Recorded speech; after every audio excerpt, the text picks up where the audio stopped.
We would like to thank Mr. Patrick Torrent, who will speak on behalf of the Presidency of NECSTouR, and as the Executive Director of the Catalan Tourist Board, for making the farewell speech.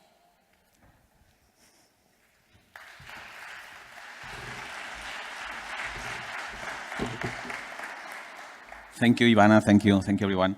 Before letting us experience one of the most engaging and exciting experiences you can live here in Catalonia, the Human Towers, I would like to wrap up the journey by pinpointing some of the most relevant reflections that this event has brought us. Tourism is a source of innovation, urban generation, investment, intercultural dialogue, and social experience. The key challenge we are facing is the lack of integrated management and joint vision on the opportunities of tourism, not only for business development, but also for generating added value and pride. Particularly, cultural heritage is one of the most attractive assets of the destination, but at the same time is one of the most sensitive and fragile ones. It has been shared by several speakers and both by you, the need to integrate as the fourth pillar of sustainable tourism development, complementing the environment, economic, and social component. The current trend when it comes to urban destinations is that tourism co-defines the city, is part of its identity. As such, we cannot separate the tourists from the citizens if we want to build together a desired and well-balanced destination. For this reason, we need integrated planning and managing between all the areas of public management, but also, equally important, is the partnership with the private sector. As mentioned in some of the case studies, the involvement of and the perception of the residents in the planning is crucial.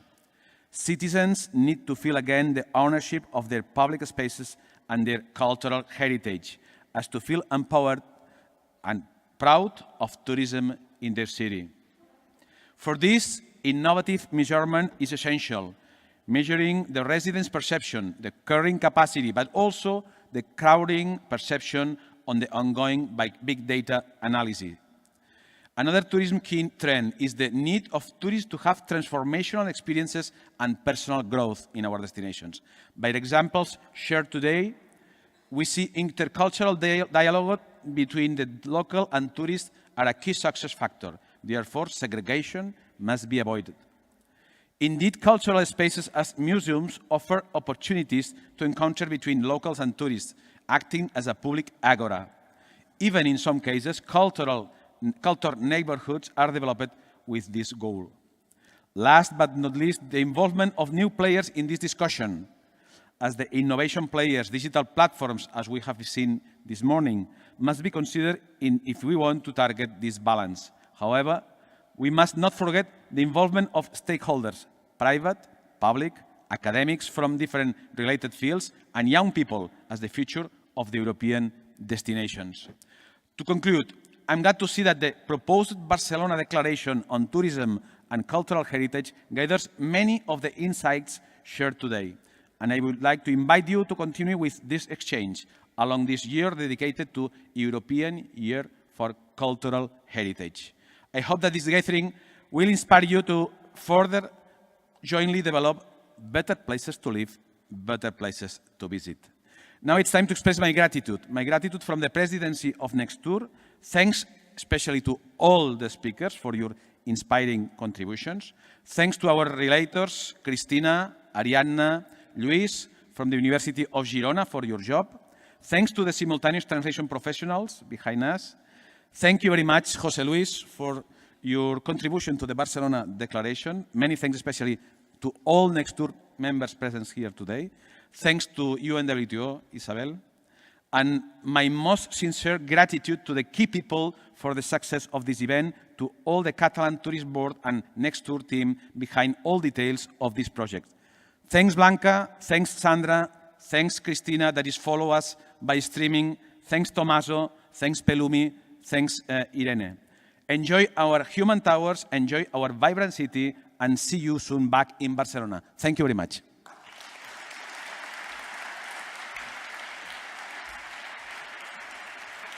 Thank you very much, Patrick. And thank you all for your interest and support today.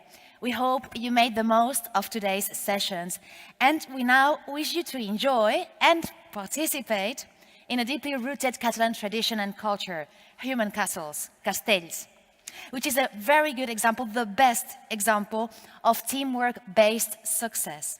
So let me introduce you to Miquel Cobo. He is from the Colla Vella dels Xiquets de Valls, and he will be leading the activity of human towers. And I assure you, you're in the best hands possible. Thank you very much and enjoy the rest of the day. Okay, thank you. Good afternoon. It's a pleasure for me to be here. Please let me first introduce myself to you. My name is Miquel, and I'm one of the members from Colla Vella dels Xiquets de Valls. We are a human tower team, but let's take a look first to the screen, because we're going to show you who we are, what we do, and where is this tradition coming from. Okay, enjoy the video.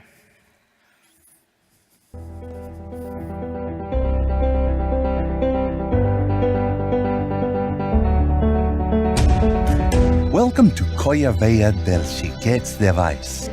Welcome to the world of human towers. We are the Colla Vella dels Xiquets de Valls. What does this mean? Colla is the Catalan word for a group of people.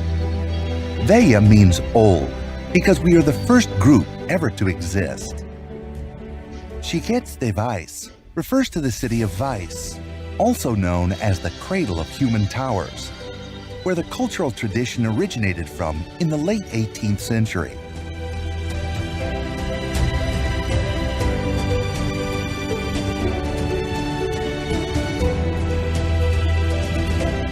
We are more than 500 members working together to achieve a common goal. Everyone is important, from the little children who crown the structures to teenagers, adults, and elderly, all who come from different social conditions.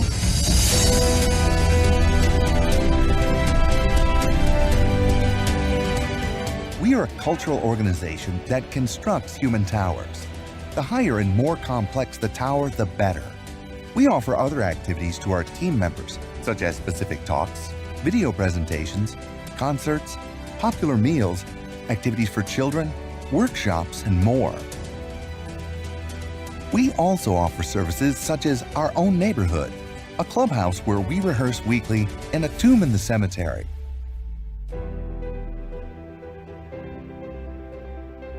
Building human towers is an amateur activity, and nobody gets paid for it. On the other hand, it doesn't cost anything to take part in it. The group always offers a bus service to travel wherever we perform, and sometimes a meal is provided. At the end of every season, there are many celebrations, and a lot of free activities are held for all the members. Performances are mainly held in Catalan territories during the Human Tower season that starts in March and finishes in November. November is usually when the best structures are raised.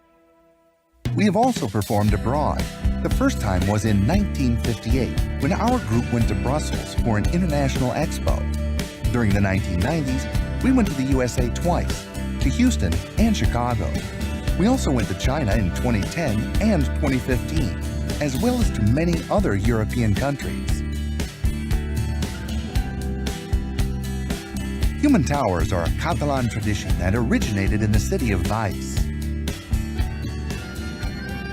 Human towers evolved from an older dance that was finished with a small human tower.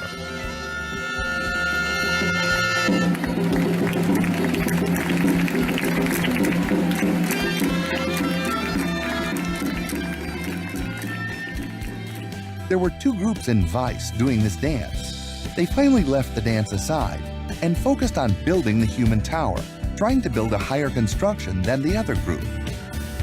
Human towers have spread to the rest of Catalonia. Nowadays, there are more than 100 groups raising thousands of human towers during the season. This number is continuously increasing.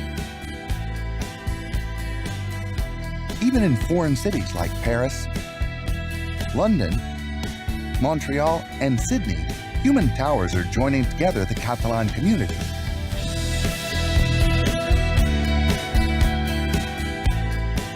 Summer is the most important part of the season, and we rehearse up to 3 times a week in order to do our weekend performances and safely dismantle all of our attempts, even though they do collapse and fall at times. Only 3% of attempts fall, and the injury rate is lower than that of other common sports. Safety is always our first priority.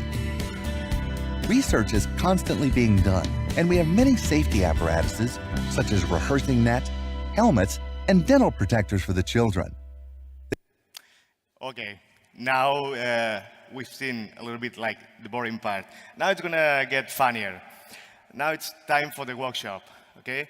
The next video is about all the positions we usually have in every structure. Maybe you sometimes in any pictures, you see a bunch of people going together, and no matter how they are in every structure, it's not that way. It depends on our skills, we know where we have to go. It's a very big organization. As higher and wider is getting the structure, it's getting more complex, okay? We are going to see the most important places in every part of the structure. And later, it's going to be the funny part of the workshop. You have to leave all your belongings here. And then with our musicians, we're going to go over there to the backyard to make the workshop. That means that you yourself are going to build some human towers, okay? So pay attention to the video, pay attention to the names, and maybe you're going to be picked, okay? Thank you. How do we build a human tower? Building a human tower requires technique and is not just a bunch of people getting together and climbing over each other. Everybody in the base has a specific place depending on their abilities and physical condition, and therefore, everybody is important. Let's look at a specific tower, the 3 of 9 with a support base. The main positions in the base are: first level. The first level is the level in direct contact with the ground. They are the ones who hold the weight of the human tower on their shoulders, but they don't do this by themselves. They are helped by many other people in the base. Buttress. The buttress is placed behind the first level, and its main function is to support the first level from the back. Wedge. The wedges are placed in the middle of the human tower. They are the only ones in the base facing outward. They keep the first level from leaning forward. Crutches. Each builder in the first level has 2 crutches. The crutches prevents the builder from kneeling down and helps to support the weight of the human tower. Once the main positions of the base are ready, the rest of the base is assembled. Everybody leans on the person in front of them. It is very important that they respect the main rows formed behind each person. Positions in the support base. The support base on the second level mirrors the support the first level receives, except for the wedge.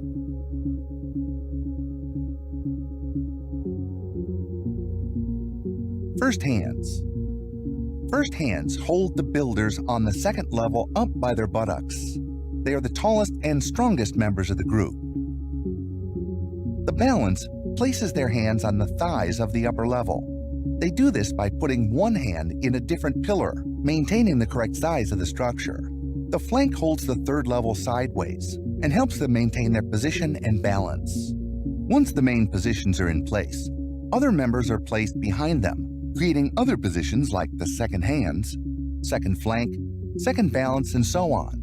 If we look at the base, we can see perfect rows created behind the first hands and the balance. Once the fourth level is raised, we can see if the human tower is ready to be attempted or if someone is not in the correct position. If not, we can undo the human tower and repeat the whole process again. If we decide to continue, a special song is played with traditional instruments. The song has different parts, and it lets everybody in the group know where in the process of building the human towers we are, as they can't see it. All the groups are guided by a team leader known as Cap de Colla. He, together with a team, leads and organizes everything in the group, from planning the season, rehearsals, and so on. Welcome to Colla Veia dels Xiquets de Valls. Welcome to the world of human towers.